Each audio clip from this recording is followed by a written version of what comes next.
Hey, what's up, everybody? Welcome to the bonus video of episode 4 with Zac Eisenstein from Man Overboard and EchoDDT. He has a funny, interesting tour story. You know, he's never talked about before, but he's going to put out now. So, Zac, go ahead and take it away. So this is really, we're going way back, but it was the Wonder Years, the Man Overboard band from Massachusetts called Therefore I Am. It might have been another band, I don't remember, but if I think about it long enough, but for the sake of the story, it was us three. And Therefore I Am didn't smoke weed, and he didn't, or pretty much, some of them did, a couple of them did, but Man Overboard has always been kind of notoriously ginormous potheads, all of us. And so they, as a prank, I guess, one night we're driving through Arizona, which is known by the touring community as to be a lot of checkpoints, and cops don't mess around. And you know, once you get to California, you're in the clear. But that last stretch in Arizona is when you want to keep your nose clean. And we always have weed. We're not going to not have weed. It's just a matter of how well hidden is it. So it wasn't well hidden at the time. We're smoking blunts. We're like probably 20 years old in our van, feeling like big shots, cruising through Arizona, rolling blunts while we're smoking a blunt and rolling the next one while this one's burning, while cruising down the highway. Not another car in sight, ripping through the desert. And this band, Therefore I Am, great guys, man. To jump in real quick, obviously we're from the East Coast, so everything is so close. And I live out here in Utah now. If you're from the East Coast or the Midwest and you've never been out here, I mean, you can drive 5-6 hours through one state and not see a car for hours. Oh, yeah. It's desolate. Exactly. This is cold, hard chilling. Go straight. Put your foot on the gas and zone out. And, yeah, I'm not condoning smoking and driving or whatever, but I'm not going to lie about what we did either. So that's what we were doing. And Therefore I Am didn't know this. And they felt like they were going to play a prank on us. And they knew that we all knew they were about 2 hours ahead of us. So they called us and they said, right around mile, wherever, just like wherever we were. They were like, there's a checkpoint, there's cops, and there's dogs, and there's dogs. So just giving you guys a heads up. And there were freak outs and people freaked out in the van. We were young. We went on to have a couple run-ins with cops while there was weed on us, but that hadn't happened to us yet. And we were still very green, and so to speak.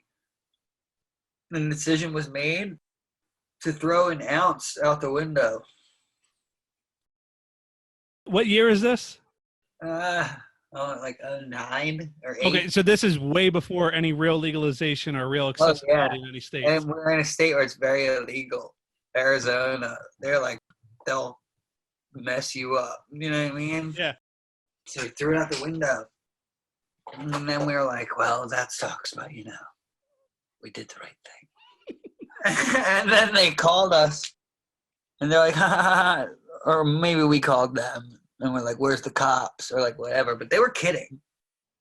And we weren't making a lot of money. It was when there's 5 of us in the band. We were probably getting paid $150 a night and hoping that we sold 3 T-shirts. And we threw an ounce of weed out the window. And we like joked about it and like whatever. It was cool. But like we also joked forever like, man, screw you. You made me throw an ounce of butt out the window when I was poor. Did you go back? We didn't go back for it. It was like minutes later and right miles down the highway. Well, yeah, at that point you're doing 60, 70. Some of those speed limits out here are like 75, 80 miles an hour. So yeah, that was the first of Man Overboard. Man, we could do a whole podcast episode of just where I tell you about Man Overboard weed stories. Like that is its whole We've done it. I've eaten rolled blunts and joints while the police officers approaching us. Like everything. Everything's happened to us with weed. Everything. We've had cops take our weed and give it back to us and let us go more than once. Everything you can imagine with weed. We've been detained for weed when we had none on us. Everything. But yeah, that was a good one. That band made us throw out Bud. So therefore I am, if any of you listen to this, we didn't forget, man. You owe me Bud. At least a couple t-shirts, something. Yeah. That's a pretty good one. And it's one of those pranks where one side is completely unknowing of the implications it's going to have on another. They felt bad. Oh, I'm sure. And then we felt bad, but they felt bad. We're like, you don't have to feel bad. It was like that, but yeah, it was like a standoff of who's nicer. Like, no, don't worry about it. You don't worry about it. Yeah, exactly. But it was still that happened. But it's also forever now. We can break their balls about that forever. Interesting story. Tour hijinks. Yeah. And obviously, we're only 11 years from them, but it's a completely different world now. Mm-hmm. So, but back then, like whatever. In 3 hours, we'll be in California. We'll buy more. That rock star lifestyle. Just get rid of it. We'll get more. Yeah, it turned to that event. I mean, man, I took an ounce of weed.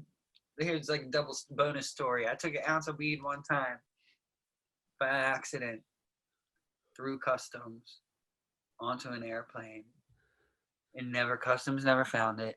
I'm sitting next to Nick on an airplane that's taking off. That's thousands of feet in the air on the incline. We're good. Like we're on the plane. Everything's fine. Sitting next to him, I unzip my book bag. I look between my legs and I have an ounce of weed on me. Were you just, oh my God. I was getting bricks because if anybody's traveled internationally, I wasn't in the clear yet. I had to do it when I landed. So that got flushed. I wasn't doing that. The way I looked at it was I was already lucky enough once. I wasn't gonna. So I made little trips here and there throughout the flight. I would go pee and take a fistful of weed with me. And I think I even had a little bowl that was with it and would take a rip and left that in the trash can. Once dab pens came out and Man Overboard, and we were able to smoke weed in the airport and stuff. Oh my God, it was unbelievable. We were so happy. I could only imagine, especially, some countries are like a lot of people think the U.S. is strict. Some countries too. Anybody watching a video seen I've been juuling the whole time?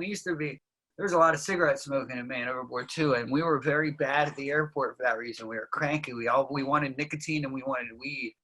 So when dab pens and vaporizers became more accessible, we were a lot better at traveling. Yeah. I don't smoke, but I'm actually glad that technology is available. The fact that people used to be able to smoke on airplanes is just madness. It's terrible.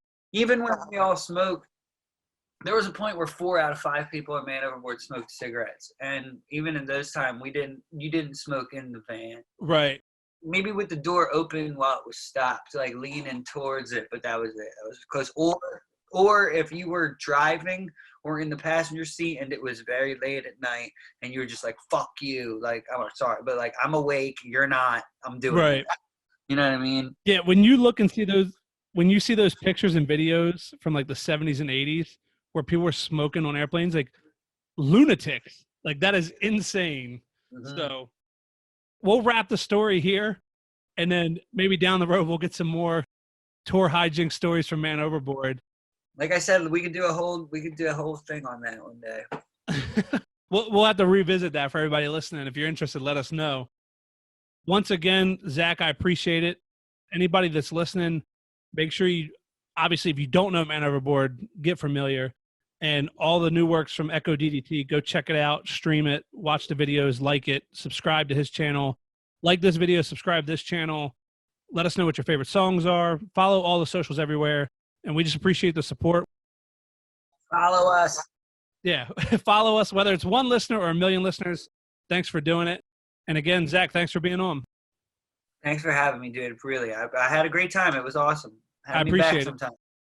Will do. Thank you, everybody. Have a good one.